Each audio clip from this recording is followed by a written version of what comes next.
kaitasan, siya'y papurihan, Diyos ng lahat o papuri.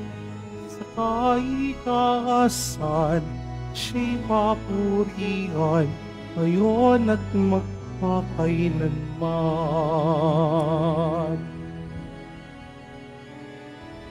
Umawit ang daigdigan, lahat ng naroroon. Umawit ang sangkatauhan, purihin ng Panginoon.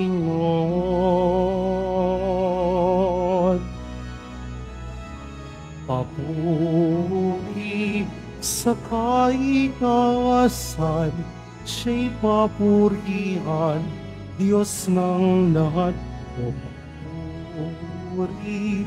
Sa kaitasan, siya'y papurihan, ngayon at magpakailanman. Sa ngalan ng Ama at ng Anak at ng Espiritu Santo. Amen. Sumainyo ang Panginoon. At sumaiyo rin. Mga kapatid, aminin po natin ang ating mga kasalanan upang marapat tayong gumanap sa banal na pagdiriwang.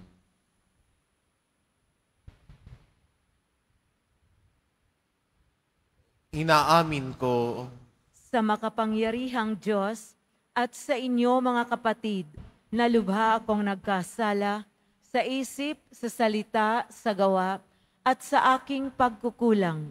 Kaya isinasamo ko sa mahal na Birheng Maria, sa lahat ng mga anghel at mga banal, at sa inyo mga kapatid, na ako'y panalangin sa Panginoong ating Diyos.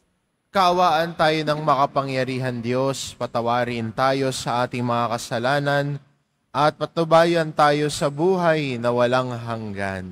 Amen. Panginoon, kaawaan mo kami. Panginoon, kaawaan mo kami. Kristo, kaawaan mo kami. Kristo, kaawaan mo kami. Panginoon, kaawaan mo kami. Panginoon, kaawaan mo kami. Manalangin tayo. Ama naming makapangyarihan, iyong pinuspos ng malasakit sa kapwa-tao, ang paring martir na si San Maximiliano Maria, na mamintuhong masugid sa mahal na Birheng ipinaglihi ng walang kasalanang minana. Pakundangan sa kanyang panalangin, kaawaan mo kami at pagkalooban ng kakayahang tularan ang iyong anak hanggang kamatayan, alang-alang sa iyong kapurihan, sa paglilingkod namin sa kapwa araw-araw, sa pamamagitan ni Hesukristo, kasama ng Espiritu Santo, magpa sa walang hanggan. Amen. Magsiupo ang lahat.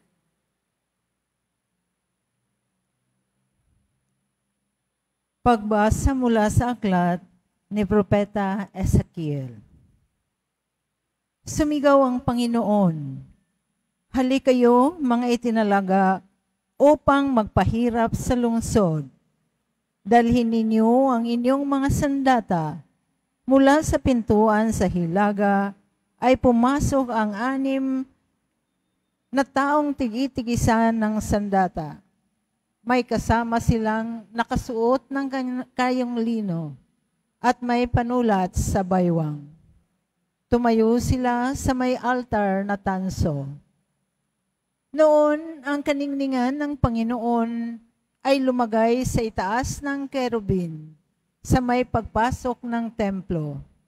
Tinawag niya ang lalaking nakadamit ng kayong lino at may panulat sa baywang. Sinabi niya rito, "Libutin mo ang lungsod ng Jerusalem at lagyan mo ng tanda sa noo ang lahat ng nagdadalamhati dahil sa mga kasuklam-suklam na ginawa roon." Sa iba naman ay narinig kong sinabi niya, "Sumunod kayo sa kanya at patayin ninyo ang mga taga roon. Huwag kayong magtitiral maliban sa mga may tanda sa noo. Patayin ninyong lahat ang mga taga roon matanda, binata, dalaga, babae at bata. Umpisahan ninyo sa santuaryo. Inuna nga nilang patayin ang matatanda ng bayan sa harap ng bahay. Sinabi niya sa kanila, "Parumihin ninyo ang templo at punuin ninyo ng bangkay ang patio. Lakad na kayo." Lumakad sila at pumatay ng pumatay sa lungsod. Ang kaningningan ng Panginoon ay umalis sa may pagpasok ng templo at lumagay sa may ulunan ng kerubin. Lumipad ang mga kerubin kasama ang mga gulong at tumigil sa may pintuan ng templo sa gawing silangan. Nasa ulunan pa rin nila ang kaningningan ng Diyos ng Israel. Ang mga ito ay siya ring 4 na nilalang na nakita ko sa may ilog Kebar at nalaman kong sila'y mga kerubin. Sila'y 4 ng mukha at 4 din ng pakpak at may mga tila kamay sa ilalim ng kanilang mga pakpak. Ang mukha nila'y tulad din ng makita ko sila sa may ilog Kebar, kung saan gumawi yaong isa at doon din yaong iba. Ang salita ng Diyos. Salamat sa Diyos. Laganap sa sansinukob ang kadakilaan ng Diyos. Laganap sa sansinukob ang kadakilaan ng Diyos. Dapat na magpuri ang mga alipin. Ang ngalan ng poon ay dapat purihin. Ang kanyang pangalan ay papurihan magmula ngayoy magpakailanman. Laganap sa sansinukob ang kadakilaan ng Diyos.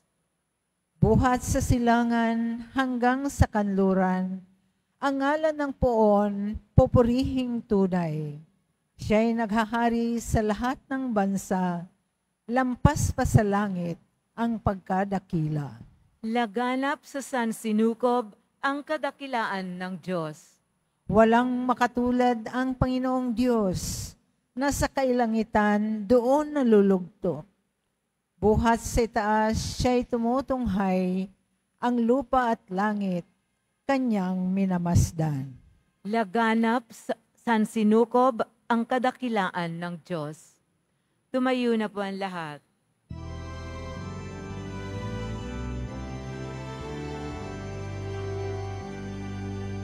Hallelujah, Hallelujah,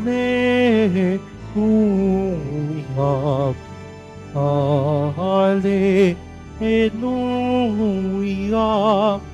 Hallelujah. Pinagkasundo ni Kristo ang Diyos at mga tao,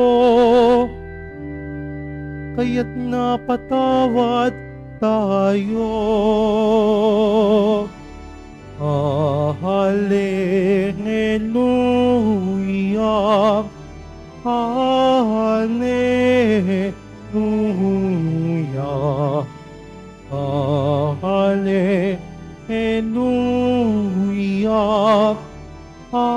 Hallelujah.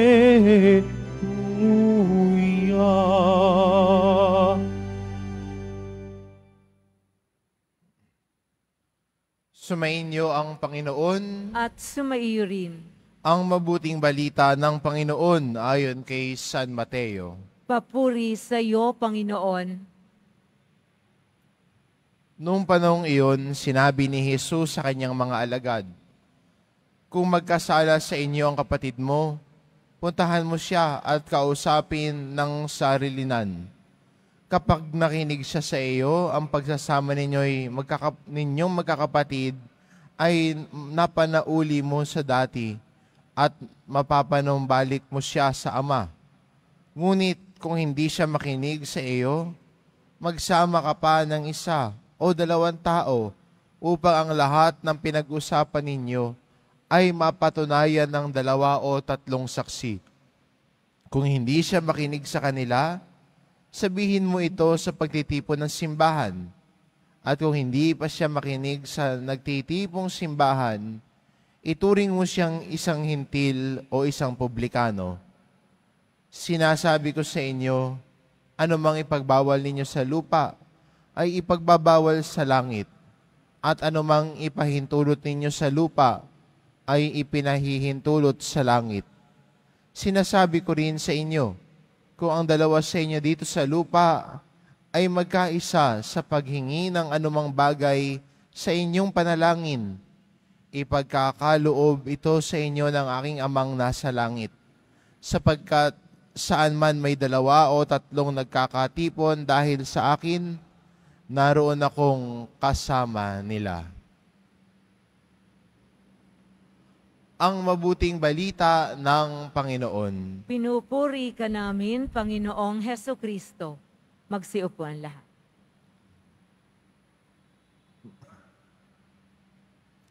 Nangyayari naman ho talaga sa isang ugnayan na minsan ay nagkakaroon ng samaan ng loob o tampuhan.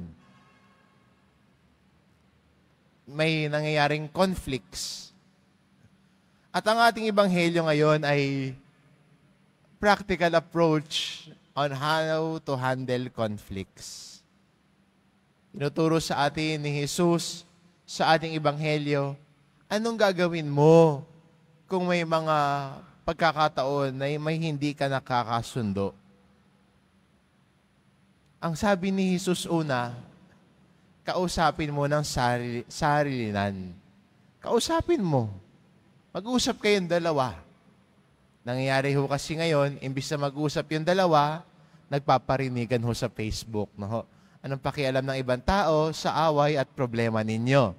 No? The first thing to do, if there are conflicts arising, is to talk to the person. Kausapin mo. Subukan mong ayusin ng kayong 2. Ang paalala sa atin ng ebanghelyo ngayon, pag hindi siya nakinig sa iyo, magsama ka ng 2 o 3 na magiging saksi sa pag-uusap ninyo. Pag hindi pa rin, dalhin sa pagtitipon ng simbahan, at ika-4, ituring siyang parang isang hintil o publikano. Madalas tayo bilang mga Kristiyano, pag nagkakaroon ng alitan o samaan ng loob, tinuturing nating others yung kaaway natin. Tinuturing na parang hintil at publikano. Pero kung titignan natin ang turo ni Jesus na ito, at alaliman natin ang ating pag-unawa, at titignan natin paano ba tinrato ni Jesus ang mga hintil at publikano. Tinrato niya ito ng may awa at pagmamalasakit. Hindi isinantabi, hindi iniwalang bahala, kundi ang pagtrato ni Jesus sa mga hintil at publikano ay may awa at patuloy na pakikiusap na magbalik loob sila sa Diyos. At sana ganun din tayo, no? Pwede nating hilingin ang grasya na ito na turuan tayo ng Diyos paano makitungo sa kapwa natin. Paano natin i-handle yung mga conflicts na nararanasan natin. At kung nahihirapan tayo na kausapin yung tao, tratuhin natin ng may awa at habag. Hindi panghuhusga, hindi pang-aapi. Hindi mo pag-iinitan pag hindi mo kasundo. Hindi mo aawayin o pariringgan lagi yung kaaway mong yon. Ang tinuturo sa atin ni Jesus, tratuhin ng may malasakit at pag-unawa. Ang santong pinagdiriwang ho natin ngayon, si San Maximilian Kolbe, ay pinakita ang kanyang pag-aalay ng sarili sa pamamagitan ng pag-aalay ng kanyang buhay para sa iba. kung paano nakamit ni San Maximilian Kolbe ang pagiging martir sa pananampalataya.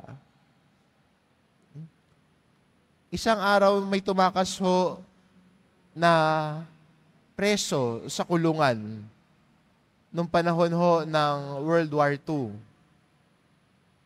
At dahil may nakatakas na isa, pinapila silang lahat. At pipili yung mga jail warden ng 10. Sila yung magiging collateral damage nung tumakas na isa. So papatayin ho yung 10. At nung random pinili yung 10, hindi ho naman ho napili agad si San Maximilian Kolbe. Pero may isa doon na nakilala niya at alam niyang may pamilya. At ang sinabi niya, tinawag niya yung jail warden at sinabi niya, pwede ko bang siyang palitan? Pwede bang ako na lang dyan, siya na lang dito? Sa madaling sabi, parang gusto niya sabihin, pwede bang wag na lang siyang mamatay, ako na lang? Pumayag yung jail warden, pinagpalit sila. At doon na, sa loob ng torture chamber, hindi pinakain si Maximilian Kolbe ng 14 na araw. At nung nakita nila na buhay pa rin siya, siya'y tinurukan na lang ng lason. Nakita natin sa halimbawa niya na ang isang tao ay pinag-alaya niya ng buhay niya, pinag-alaya ng sarili. Buhay ang naging kapalit ng pagmamalasakit at pagmamahal niya sa kapwa niya. Marahil wala pa tayo sa ganong level, no? Na iaalay mo talaga ang buhay mo. Lalo na sa isang tao na hindi mo pa naman ganoon kakilala. Siguro sa kamag-anak, lalo sa mga magulang, sa mga anak, kayang gawin. Pero pinakita sa atin ng San Maximilian Kolbe ang pag-aalay ng sarili para sa lahat. Maganda ring aral at turo sa atin ni Jesus ngayon. At sa halimbawa ay pinapakita sa atin ng ating santo ngayon ang kahalagahan ng pakikipag-ugnayan sa kapwa. To mend relationships, to be understanding in relationships, and treating each other with mercy. Amen.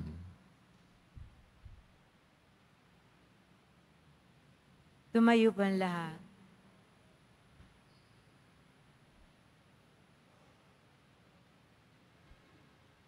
Minamahal ko mga kapatid, sinabi sa atin ni Jesus, kung dito sa lupa ay may dalawa sa inyong nagkakaisang humihingi ng anuman, gawin niyo ito para sa kanila, gagawin ito para sa kanila ng aking amang nasa langit. Kaya manalangin tayo ngayon ng sama-sama. Punuin nawa kami ng iyong presensya, Panginoon. Punuin nawa kami ng iyong presensya, Panginoon.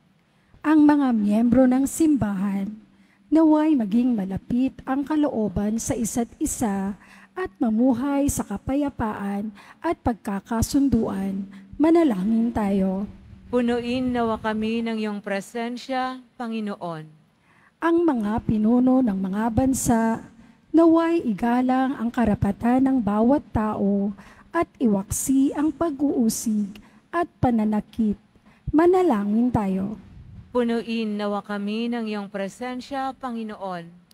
Tayo naway makapagsalita ng katotohanan ng may katatagan at pagmamahal at tanggapin ang anumang pagtatama ng iba ng may kagandahang loob. Manalangin tayo. Punuin nawa kami ng iyong presensya, Panginoon. Ang mga may sakit, matatanda, at ang mga nakaratay na sa kanilang tahanan, naway makita nila ang kaginhawaan at kasiyahan sa kagandahang loob ng mga nag-aaruga sa kanila. Manalangin tayo. Punuin nawa kami ng iyong presensya, Panginoon. ang mga yumao, naway maging malinis ang budhi at maihanda sa walang hanggang pakikiisa kay Kristo. Manalangin tayo. Punuin nawa kami ng iyong presensya, Panginoon.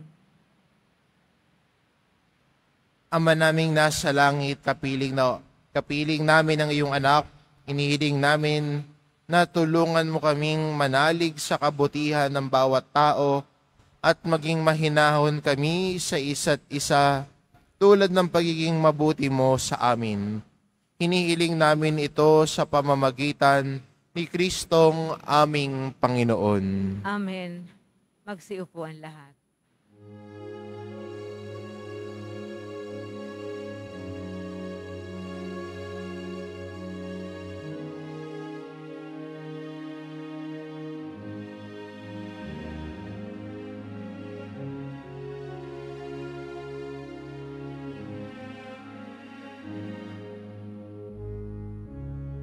Aming alay sa'yo, Panginoon.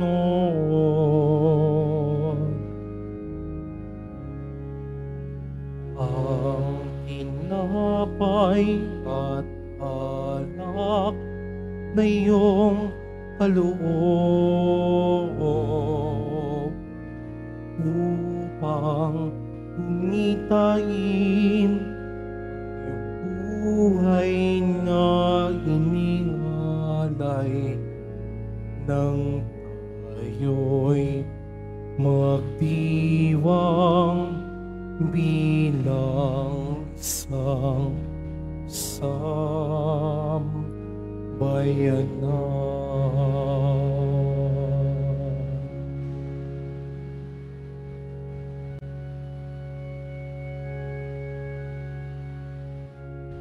Tumayo po ang lahat.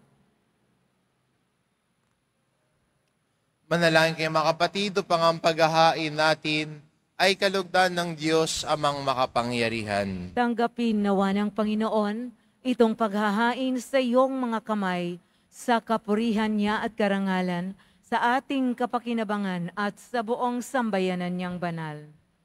Ama naming lumikha sa aming paghahain ng mga alay sa iyo, kami ay nagpapakumbaba sa pagdalangin upang alinsunod sa halimbawa ni San Maximiliano Maria, mahubog kami sa pag-aalay ng aming buhay sa iyong kamahalan sa pamamagitan ni Hesukristo kasama ng Espiritu Santo, magpa sa walang hanggan. Amen. Sumainyo ang Panginoon. At sumaiyo rin. Itaas sa Diyos ang inyong puso at diwa. Itinaas na namin sa Panginoon. Pasalamatan natin ang Panginoong ating Diyos. Marapat na siya ay pasalamatan. Ama naming makapangyarihan, tunay ngang marapat na ikaw ay aming pasalamatan. Ngayong aming kagalakan ni si San Maximiliano Maria ay parangalan. Siya ay kapanalig naming may paninindigan na ikaw ay ipahayag kahit siya ay mamatay, sapagkat minarapat mong kanyang matularan ang iyong anak na naghahain ng sariling buhay. Tulad ng naganap sa iyong anak, ang dugo ng mga martiro'y dumanak, hindi dahil sa katatagang likas, kundi dahil sa iyong bigay na lakas. Kaya kaisa ng mga anghel na nagsisiawit ng papuri sa iyo, nang walang humpay sa kalangitan, kami nagbubunyi sa iyong kadakilaan. Santo, Santo, Santo, Panginoong Diyos na mga hukbo, napupuno ang langit at lupa ng kadakilaan mo, o sana sa kaitaasan. Pinagpala ang naparirito sa ngalan ng Panginoon, o sana sa kaitaasan. Lumuhod po tayo. Ama naming banal, ikaw ang bukal ng tanang kabanalan, kaya't sa pamamagitan ng iyong Espiritu, gawin mong banal ang kaloob na ito, upang para sa amin maging katawan at dugo ng aming Panginoong Hesukristo. Bago niya pinagtiisang kusang loob na maging handog, hinawakan niya ang tinapay, pinasalamatan kanya. Hinagati-hati niya iyon, iniabot sa kanyang mga alagad at sinabi, "Tanggapin ninyong lahat ito at kanin. Ito ang aking katawan na ihahandog para sa inyo.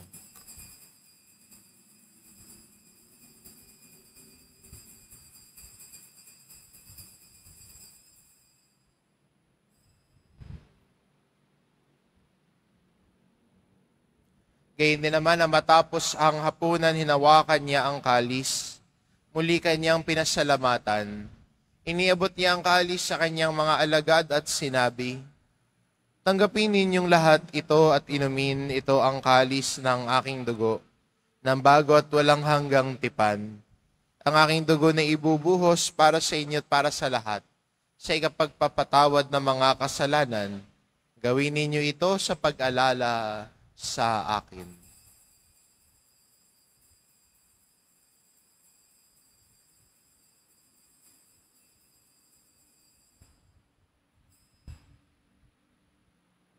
Tumayo po ang lahat.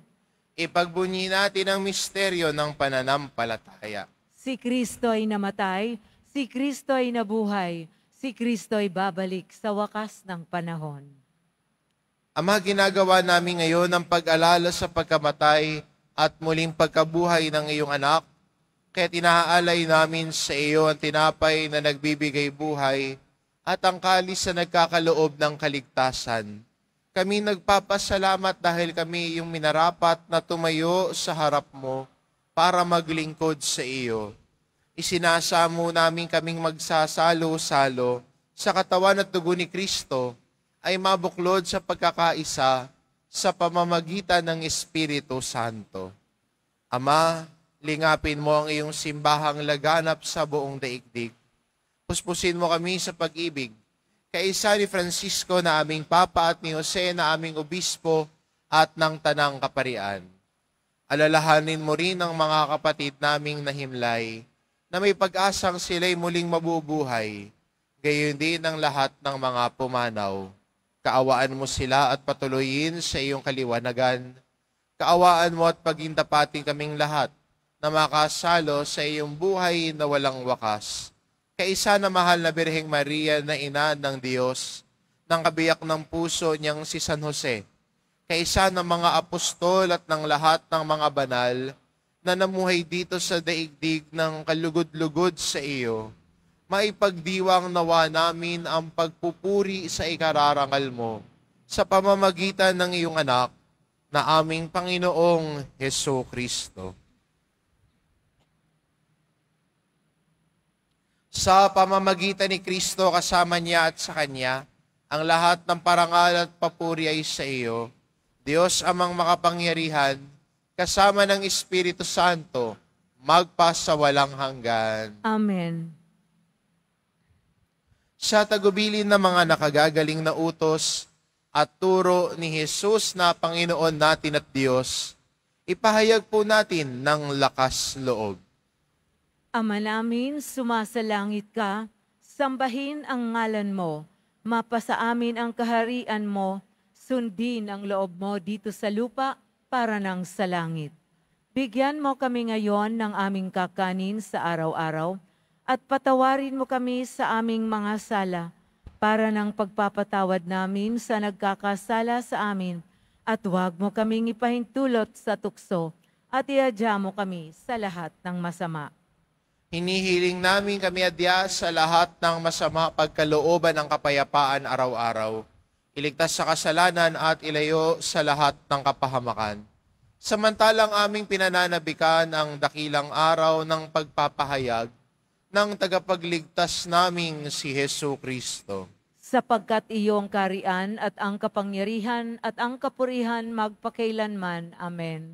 Panginoong Hesukristo, sinabi mo sa iyong mga apostol, kapayapaan ang iniiwan ko sa inyo, ang aking kapayapaan ang ibinibigay ko sa inyo. Tungayan mo ang aming pananampalataya at huwag ang aming pagkakasala.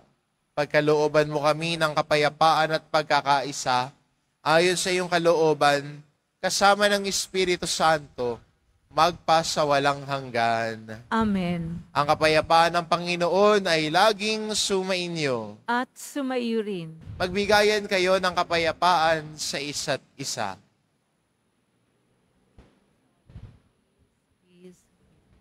Kordero ng Diyos na nag-aalis ng mga kasalanan ng sanlibutan, maawa ka sa amin. Kordero ng Diyos na nag-aalis ng mga kasalanan ng sanlibutan, maawa ka sa amin. Kordero ng Diyos na nag-aalis ng mga kasalanan ng sanlibutan, ipagkaloob mo sa amin ang kapayapaan. Lumuhod ang lahat.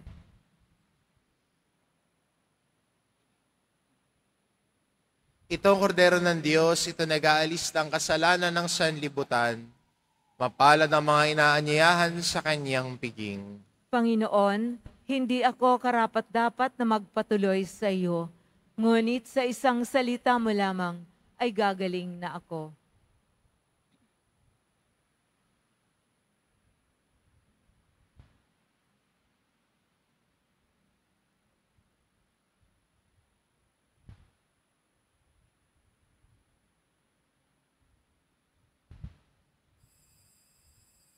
Para sa lahat ng tatanggap ng banal na komunyon, sasagot po tayo ng amen pagkasabi ng pari o ng lay minister ng katawan ni Kristo at isubo agad sa bibig bago umalis sa harapan ng pari o lay minister.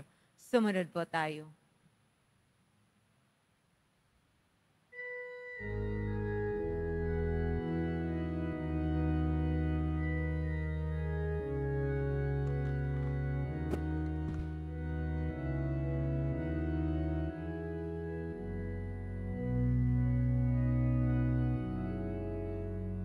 Poong Jesus, nawa'y gawad mo ang angat ko. Biyayang mata mo na luminaw pa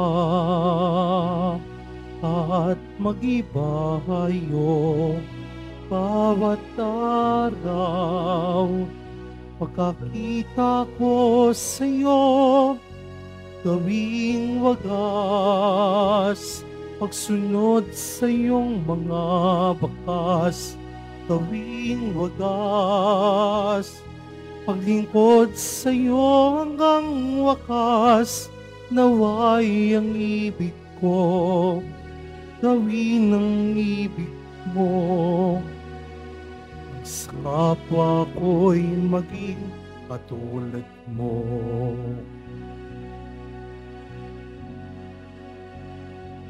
Poong Jesus, nawa'y tulot mo ang hiling ko.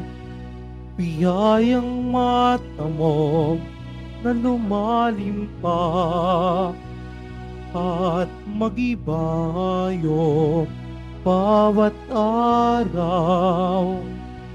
Kilala ko sa'yo, gawing wagas, pagsunod sa iyong mga bakas, gawing wagas, paglingkod sa iyo hanggang wakas, naway ang ibig ko, gawin ang ibig mo.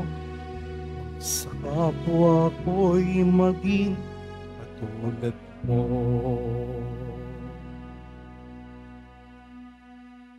Kasalukuyan po tayong nagdiriwang ng mga misa nobenaryo sa karangalan ng Nuestra Señora de la Buena Hora tuwing alas 12:15 ng tanghali.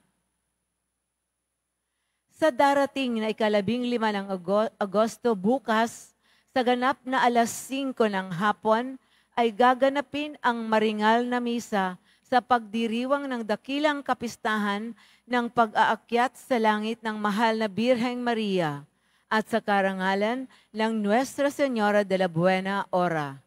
Ito po ay susundan ng prosesyon.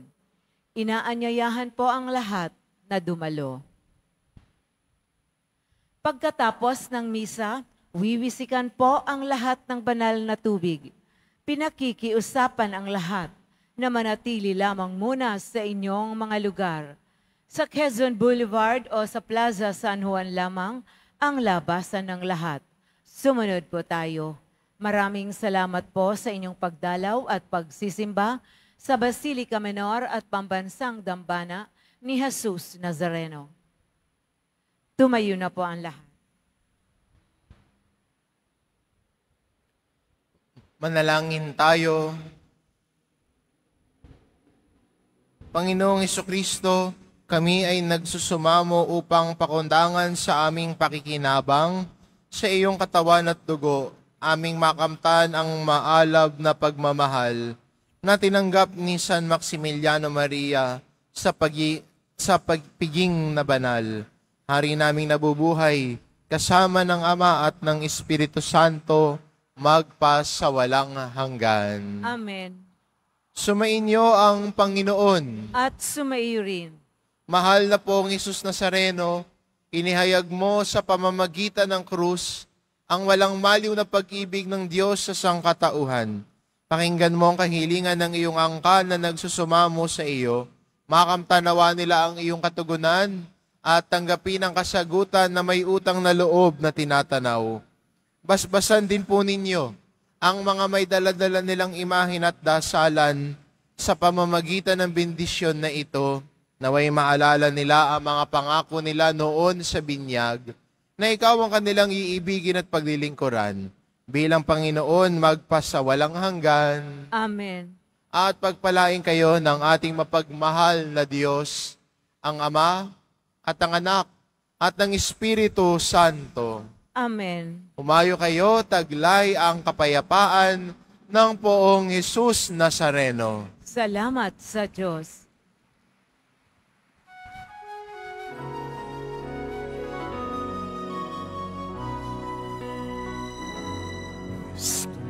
Padre Jesus Nazareno, sinasamba ka namin. Pinipintuho ka namin. Aral mo ang aming buhay at kaligtasan. Nuestro Padre Jesus Nazareno, iligtas mo kami sa kasalanan. Ang krus mong pinamatayan ay sagisag ng aming kaligtasan. Nuestro Padre Jesus Nazareno, dinarangal ka namin. Nuestro Padre Jesus Nazareno, niluluwalhati ka namin. Nuestro Padre Jesus Nazareno, dinarangal ka namin. Nuestro Padre Jesus Nazareno, niluluwalhati ka namin.